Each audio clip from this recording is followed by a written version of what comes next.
Donc, poursuivons maintenant avec tout ce qui est conversion de données. Donc, je vais sauvegarder d'abord mon fichier. On va faire ça. Je vais mettre mon document. Code test. Ouais, je ne vais pas me mélanger. Je vais me faire donc. On va se faire un nouveau dossier. Donc, code test. Je vais mettre cours 1. Sans espace, ça va être plus facile. Donc on va créer ce dossier-là. Et on va donc venir sauvegarder ça. Donc on peut l'appeler Python 101.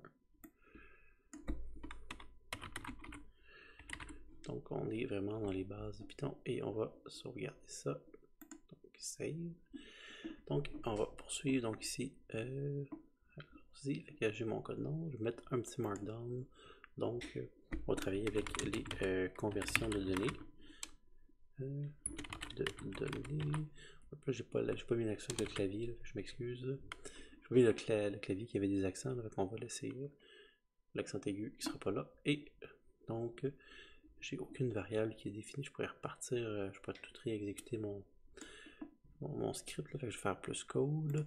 Et là, en fin de compte, c'est juste que j'avais comme arrêté mon terminal. Il faut juste refaire run all. On va tout exécuter les cellules. Il me demande lequel kernel on veut avoir. Donc, l'environnement 3.6.9. On va tout exécuter ça. Donc il se connecte donc au kernel Python 3.6.9, il va tout réexécuter. Et là on devrait revoir donc nos variables qui apparaissent ici, donc il fait juste tout réexécuter les cellules au complet. Donc on va vouloir venir convertir nos données. Donc on va prendre une donnée par exemple sous la forme d'un entier et on va par exemple le convertir en chaîne de caractères. C'est le premier exemple qu'on va faire. Là, je vais l'appeler A barre de soulignement str. C'est pas obligé de mettre str, c'est juste pour c'est comme la valeur convertie sous forme de chaîne de caractères, donc string. Donc c'est juste un nom de variable. On aurait pu l'appeler ça, je sais pas là, JKLM, on aurait pu suivre l'alphabet. C'est juste pour rester quand même comprendre que c'est A qu'on va convertir en string. Donc la fonction pour convertir en chaîne de caractères, c'est str. Et là, je peux rentrer par exemple ma variable A. Fait que A ici, c'était un entier. Fait que donc ici, et je vais simplement exécuter ça directement.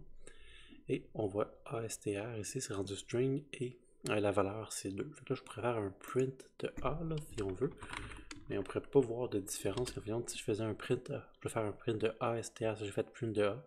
Puis si je fais un print de A en string, on voit pas de différence. Il y a les deux comme le print de A, il a converti mon A en chaîne de caractères avant de l'imprimer. Donc ça servira à rien. On est aussi bien d'aller voir directement ici dans l'éditeur de valeur. Donc ASTR. Là maintenant j'ai 2 qui est affiché. C'est vraiment sous la forme d'une chaîne de caractères. Et on a même maintenant une longueur. Comme j'ai une chaîne de caractères avec un seul caractère, on dit que c'est une longueur de 2. Si par exemple, j'aurais pu modifier A et appeler ça, mettons, A égale 23. Je peux comme juste rechanger la valeur de A. J'ai mis un 2, je m'excuse. A 23, je change la valeur de A. Fait que A maintenant c'est 23. Là j'ai 23, donc j'ai 2 caractères. C'est la chaîne de caractères 23, puis ça c'est le nombre entier 23. Donc on peut modifier les valeurs comme ça. Je peux tester maintenant B en chaîne de caractères. Donc chaîne de caractères de B. Et B ici, qu'est-ce qu'on avait avant? C'était un float 2.0. Donc si je vais juste exécuter tout ça encore. Ici, donc la chaîne de caractères B, j'ai 3 caractères. Ici, donc le 2, le point et le 0. C'est vraiment donc une chaîne de caractères avec 3 caractères. Et ici, le B, c'était vraiment donc un nombre flottant. Donc, ensuite, je peux convertir en valeur, par exemple, je vais convertir mon A en valeur flottante. Mon A23, je peux le convertir donc en float ici. Donc, underscore float, je vais juste prendre en fonction la commande float ici pour convertir mon A. Donc là, mon A présentement, c'est un 23 que j'ai ici. Et si je le convertis en float, je devrais avoir un 23.0. Fait que je peux tout exécuter ça à nouveau. Et on va voir mon A float. On voit bien que c'est un 23.0 puis que c'est une valeur donc float. Donc, c'est plus une valeur entière. Si je prends le A float, c'est pas une valeur entière, c'est converti. Je peux convertir aussi en booléen. Je convertis mon A en booléen. Et en fin de compte, pour convertir en booléen, c'est la fonction bool. Et je pourrais mettre mon A ici. Fait qu'en gros, la conversion en booléen, si la seule façon que ça donne faux, c'est si A est égal à 0. Sinon, ça va toujours être vrai. Je vais juste faire une petite entrée ici. Fait que le A booléen, ici, on voit que était true parce que mon A avait une valeur de 23. Mais si je le mets mon A à 0, ça, puis que je réexécute tout, on voit que mon A booléen, il devient false finalement. Je peux le remettre à 23. Et on a donc notre valeur qui est à true. Donc, les conversions booléennes.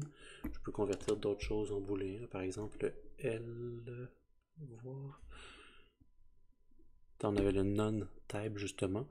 On va demander le non, il va être converti en quoi en booléen.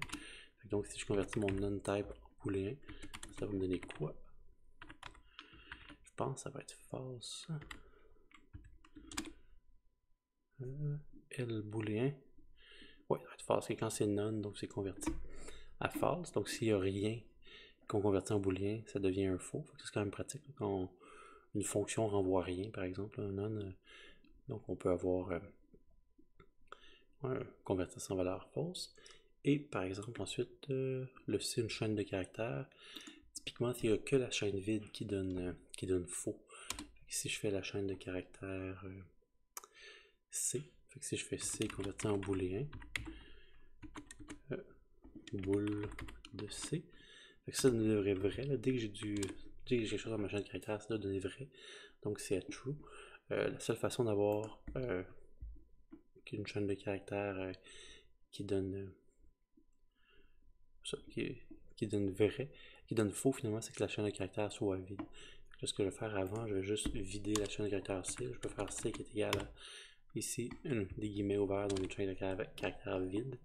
Là, on va voir que le C bool est à faux. Fait que si c'était pas une chaîne de caractères qui était vide, là, je pourrais remplacer ça par test par exemple.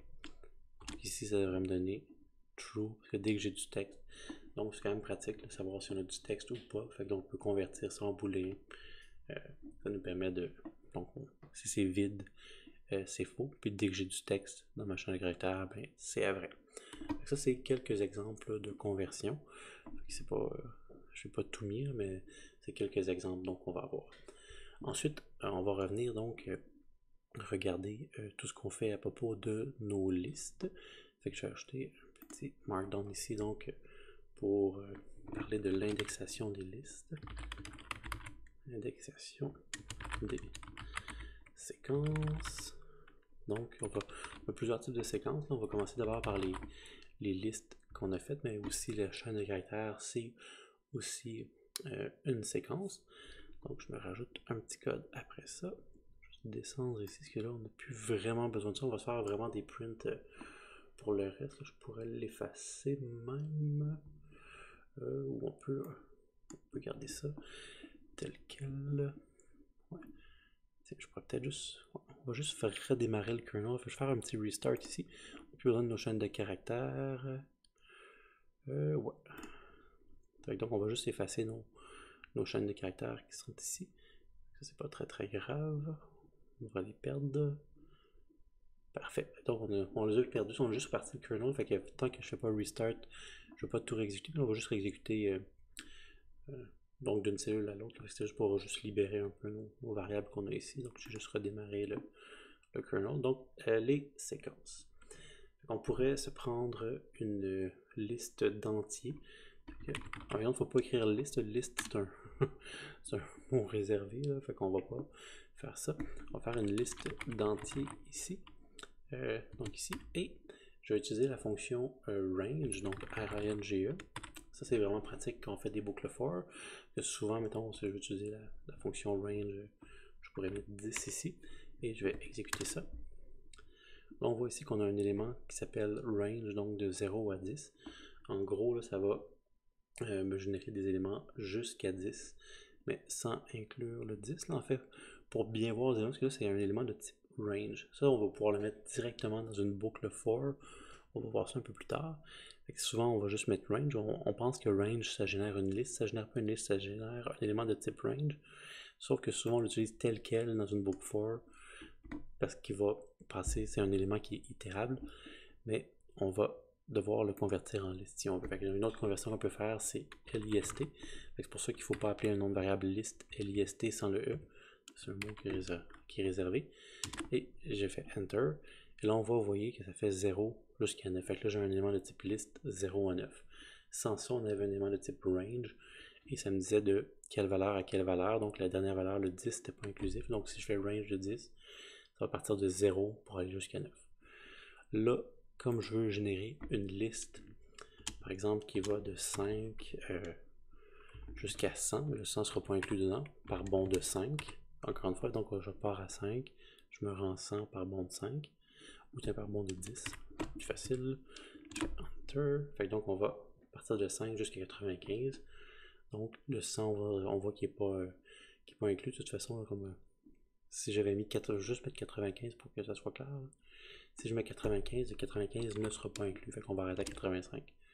Si dès que j'avais mis 96, là, on va avoir le 95 qui va être inclus dedans.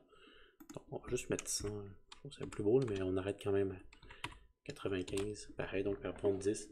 Et le dernier, ça, c'est pas inclus, donc c'est le dernier élément. Notre dernier entier possible.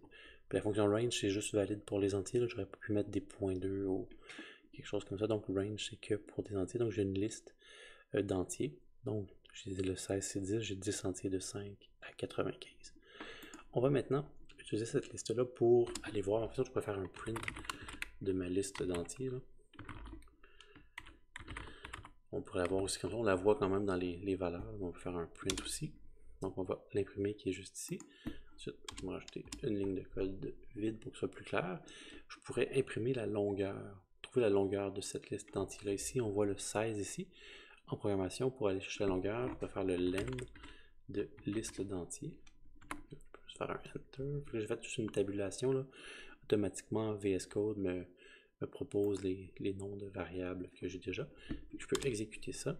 Et là, on voit que le petit 10 ici, je n'ai pas vu à faire de print parce qu'en fin de compte, cette fonction-là me retourne une valeur. Fait que donc, quand je suis dans le Visual Studio Code, la dernière valeur, j'ai le droit à une valeur retournée, là, sauf qu'on va quand même, on imprime finalement ici, c'est pas tout à fait un terminal, c'est entre les cellules, ça imprime la valeur qui est retournée. Mais quand même, on va écrire un beau petit texte pour que ce soit plus clair. Là, on va faire print, donc pour avoir la longueur de liste, donc print ici. Et je vais ouvrir les guillemets, je vais mettre des guillemets doubles par exemple, longueur, 2 points, et je vais faire un espace, fermer les guillemets. Et là, si je veux concaténer des chaînes, je pourrais soit mettre, il y a plusieurs façons de le faire, là. Je pourrais juste mettre une virgule ici, puis mettre plusieurs éléments ensemble, donc juste refermer la virgule ici. Je peux faire un petit enter comme ça, et on voit que ça fait print, et là donc, d'avoir mis plusieurs éléments séparés par une virgule à l'intérieur du print, ça m'a concaténé la chaîne. Ou on aurait pu aussi y aller avec plus. Fait que l'addition, quand on a des chaînes de caractères, ça nous permet donc d'avoir ça. Sauf que si je fais ça, ça devrait faire une erreur parce qu'en fin de compte, ça c'est une chaîne de caractères. Len, c'est un entier. Fait que là, ça devrait me faire donc une erreur. Donc c'est un type error parce que j'ai essayé d'additionner, de concaténer donc chaîne de caractères et un nombre entier. Fait que là, je pourrais convertir ici soit str et la liste ici, comme ça. Et on peut faire ça. Donc on va avoir une conversion. Là, c'est certain que ça aurait été plus facile de juste mettre la virgule, mais souvent, on va vouloir donc concaténer. Puis j'aurais pu faire aussi un f-string aussi. Là. Ça aurait été encore plus facile, là, donc faire le print d'un f-string. Fait que là, c'est quand même compliqué ce que je viens de faire ici. J'aurais juste pu me mettre un f-string. Oups. Donc faire un f-string ici. Je vais mettre le f qui est ici. Ouvrir les accolades. Et mettre tout simplement la longueur de liste d'entiers. Et je vais aller fermer ça. Je pense que le f-string ça va marcher. Peut-être qu'il faut que je le mette dans une variable avant. On va juste tester ça. Puis... Parfait. Fait qu'on voit que ça marche quand même bien. Donc là, j'ai fait un f-string, j'ai ouvert mes accolades, puis j'ai remplacé donc ma valeur entière qui va être convertie automatiquement en texte. Mais ça me prend vraiment le petit f devant, là, c'est la clé. Là. On appelle ça un f-string parce qu'on met un f devant. Et ça nous permet donc, de ce qui est en accolade, de convertir ça donc en chaîne de caractères. C'est vraiment magique. C'est certain que ça aurait été plus facile de juste mettre la virgule, là, mais imaginez qu'on a une interface graphique puis qu'on veut faire afficher dans un indicateur texte. Ce texte-là, il faut vraiment se faire donc une chaîne de caractères avec un string. Fait que ça vaut quand même la peine d'apprendre à faire ça tout de suite. Donc, je vais faire un petit Enter, Enter. Fait qu'on a imprimé la longueur. On peut aller chercher un élément de notre liste. Donc, je vais chercher un seul élément de notre liste, ici. Fait que donc, pour aller chercher l'élément d'une liste, j'utilise les crochets. Donc, on a les crochets. Je pourrais aller chercher l'élément, je sais pas, à la position 2, par exemple. Oups, c'est pas ça pendant tout. Élément, c'est égal à... Donc, je vais faire la liste d'entier. Donc, je vais taper liste d'entier. L'autocomplétion, je fais une tabulation. Je mets les crochets. Et je cherche l'élément à la position 2. Et je peux faire juste un Enter. Je peux faire soit un print de l'élément. On voit mon élément ici. Un entier. Sa valeur, c'est 25. Parce qu'en fin de compte, la position 2, c'est quoi ici? J'ai ma position 0. Position 1. Et ici, j'ai la position 2. Donc, position 2, c'est bien 25. Donc, élément à la position 2. Je vais faire un petit print de ça pour imprimer donc l'élément.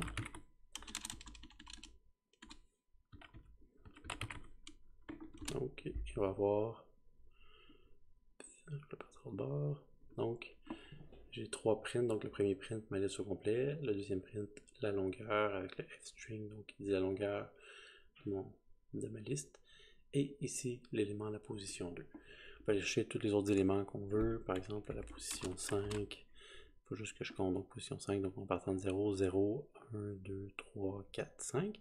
Et ce qui est génial, c'est si je veux avoir le dernier élément, ben, souvent, il faudrait se dire, ok, je vais avoir le dernier élément, donc je pourrais trouver la longueur, puis je sais que quand on part à 0, il faut faire moins 1, donc je pourrais faire len de la liste en entier, moins 1, pour aller chercher ça, donc on aurait pu faire ça ici. Donc, remplacer le petit len ici, comme ça, donc la longueur de la liste est moins 1, et faire ça, aller chercher le dernier élément. Oups, il manque le L.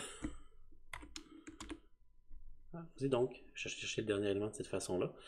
Sauf que Python est génial pour les listes. Je peux juste mettre moins 1.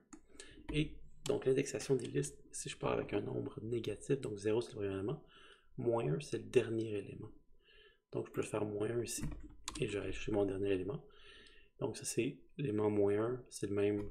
Donc, si je pars, donc, les nombres positifs, je pars de 0, j'additionne jusqu'ici. Et moins 1, je descends. Donc, moins 1, moins 2, moins 3. Fait que si je vais avoir l'élément, pas l'avant-dernier, mais l'avant-avant-dernier, fait que je fais que moins 1, moins 2, moins 3, j'ai 75. Fait que je peux juste taper moins 3 ici. Et je peux aller chercher donc mon 75 de cette façon-là. Fait que ça, c'est vraiment pratique, là, surtout pour aller chercher les derniers éléments d'une liste. J'adore ça. Oups, je voulais juste faire un Enter. Si on fait CTRL entrée, là, ça nous permet d'évaluer pour maintenir CTRL entrée pour évaluer la cellule. Ensuite, on peut aller chercher une sous-liste. Donc, là, on avait cherché un élément, donc on va chercher une sous-liste. Donc, j'ai la liste ici, je fais une tabulation, j'ouvre les crochets, et je peux aller chercher plusieurs éléments à la fois. Par exemple, je pourrais dire, je pars de l'élément 0 pour me rendre à l'élément 5. Donc, 5 n'est pas inclus par contre. Fait que là, je vais avoir 0. Le premier, c'est inclus. Le 0 est inclus. Donc, 0, 1, 2, 3, 4, 5. Le 5 n'est pas inclus, donc on va arrêter à 45. Fait que si je tape ça ici, mon sous-liste, vous allez voir donc la sous-liste ici, on arrête à 45. Je pourrais faire un print de ma sous-liste. Enter, donc j'arrête à 45. Ça, c'est pour ça ici. Je pourrais rajouter un autre 2 points. Ça me dit donc par bond de quoi je vais faire. Je vais faire par bond de 2. Je pars à 0 ici. Je vais à bond 2 au prochain. Ensuite, je vais par bond 2 au prochain 45. Et je vais faire un autre bond 2. Mais là, comme on arrêtait à 45, ça va arrêter juste ici. Donc, ici ma sous-liste 5, 25, 45. Fait que ça, c'est quand même assez pratique pour ça. Puis en fin de compte, on peut même avoir des trucs assez complexes, là. Par exemple, je pourrais dire, je vais partir de l'élément moins 1, qui est mon dernier élément ici, 95. Je voudrais dire, je voudrais me rendre par exemple à l'élément moins 7. Fait que là, moins 7, ici donc 1, 2, 3, 4, 5, 6, 7, fait que c'est 35. Là, si je fais par bond 2, ça va me faire une liste vide. Si je fais ça ici, là, on va voir une liste vide. Parce qu'en fait, il faut que les bonds maintenant soient négatifs vu qu'on va dans l'autre sens. Fait que je pourrais avoir mon bond négatif ici, donc moins 2. Et j'ai ma sous-liste, fait que j'ai comme inversé ma liste, fait que je suis parti de 95. Donc ici, moins 1, je suis rendu à moins 3, moins 5. Et le moins 7 il n'est pas inclus, fait que j'ai pas inclus le 35. Si je voulais avoir inclus le 35, je pourrais juste me mettre un moins 8. Et là, je devrais avoir mon 35 qui est inclus ici. Et donc, je faisais des bonds de 2, je pourrais faire des bonds de moins 1 aussi pour avoir tous les éléments. Donc, moins 1 jusqu'à 35. Et si je voulais me rendre jusqu'au 5 ici, donc je pense que je vais avoir moins 1. Il faudrait que je me rende à moins... je crois qu'il faut mettre moins 10 pour y arriver. Non, il me manque encore ce moins 10. Je suis à moins 1. 1, 2, 3, 4, 5, 6, 7, 8, 9, 10. Ça, c'est moins 10, le dernier. Le deuxième élément n'est pas inclus, fait qu'il faudrait que je fasse moins 11. Donc l'élément qui n'existe pas, là, moins 11, ça serait l'élément avant. Fait que donc là, je devrais être capable d'avoir toute ma sous-liste au complet. Fait qu'en plus de ça, je peux me rendre aussi à des valeurs qui n'existent pas, là. Si on retourne dans la partie positive, donc si je fais 0, 2 points, je n'ai pas mis de 0, c'est l'instant, je vais mettre un 0, 2 points, jusqu'à 15. Puis en fait, si je mets rien, c'est des bonds de 1, mais je pourrais mettre des bonds de 1 aussi. Ici, on voit que ça fonctionne ici. Sauf que l'élément, si j'essaie d'aller chercher un élément qui n'existe pas, un élément seul, mettons que je mets 15 ici, donc mon élément, il va me faire une erreur. Parce qu'en fin de compte, je suis A. Fait que donc, quand je vais chercher une sous-liste, ben, il arrête, si je dépasse la plage d'éléments, il arrête avant. Mais si je mets juste un seul élément, là, ça ne fonctionnera pas parce qu'en fin de compte, l'élément n'existe pas. Donc, il faut vraiment aller chercher un élément qui existe. 10, ça n'existe pas non plus, je vais avoir une erreur. Parce que c'est des éléments de 0 à 9 dans les indices. Fait que je pourrais aller chercher le dernier élément en mettant 9. Et là, ça fonctionne. Donc, en gros, c'est la façon que tout ça fonctionne quand même bien aussi. Si je veux me rendre aussi à la fin d'une liste, là, par exemple, ça je ne l'ai pas montré. Si je veux me rendre, donc partir de 0, ou à la fin, mettons, je pourrais dire, je pourrais partir plutôt de 2, et me rendre jusqu'à la fin de la liste, je pourrais juste mettre ça comme ça. Et j'aurais donc ma liste au complet ici. Puis en fait, je pourrais faire ça, décider de faire jusqu'à la fin par bond de 2, par exemple. Je pourrais faire double point ici par bond de 2. Fait que jamais de dire l'élément final. Fait que ça veut dire qu'on se rend à la fin. Donc on part de l'élément à la position 2.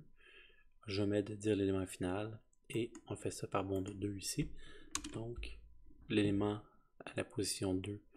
Donc 0, 1, 2, c'est 25. C'est bien sûr que j'ai ici 25. Et là on fait ça par bond de 2. Donc 45, 65, 85. Et là j'ai fini ma liste que si je fais un autre bond, je sors. Donc, c'est quand même pratique d'aller chercher des sous-éléments de cette façon-là.